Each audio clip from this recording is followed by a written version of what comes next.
Japan పర్యటనలో భాగంగా మరో 2 కంపెనీలతో అవగాహన ఒప్పందం కుదుర్చుకున్నారు ముఖ్యమంత్రి Revanth Reddy. Turn group, Raj group సంస్థలతో ఎంఓయూలు కుదిరాయి.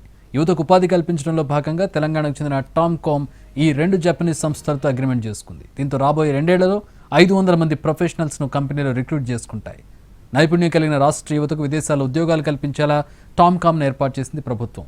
హెల్త్ కేర్, ఇంజనీరింగ్, హాస్పిటాలిటీ, నిర్మాణ రంగంలో నైపుణ్యమైన 500 మంది ఉద్యోగులను ఎంపిక చేసుకోనున్నారు.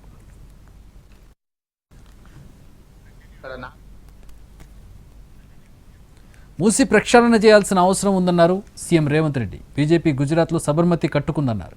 ఢిల్లీలోనూ యమునా నదిని శుద్ధి చేస్తామంటున్నారని, కానీ తెలంగాణలో మాత్రం మూసి పునరుద్ధరిస్తామంటే మాత్రం అడ్డుకుంటున్నారంటూ ఆగ్రహం వ్యక్తం చేశారు సీఎం రేవంత్.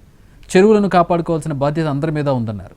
చెరువులో ఇళ్లు కడితే కూల్చొద్దంటూ బీఆర్ఎస్, బీజేపీ అడ్డుకుంటున్నాయన్నారు.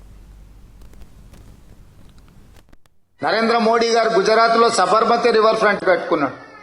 ఉత్తరప్రదేశ్ వారణాసిలో గంగా నది రివర్ ఫ్రంట్ కట్టుకున్నారు.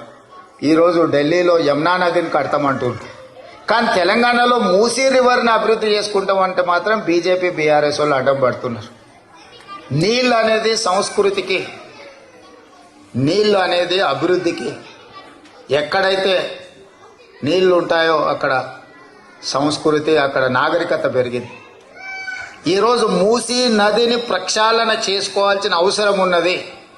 ఈరోజు మూసీ నది ప్రక్షాళన చేస్తామన్నా, నాలాల ఆక్రమణలు తొలగించాలన్నా, చెరువులలో ఆక్రమించి కట్టుకున్న అక్రమ నిర్మాణాలను కూలగొడతామన్నా కొంతమంది అడ్డుపడుతున్నారు. మీరందరూ ఇక్కడి నుంచి చూసి ఉండొచ్చు.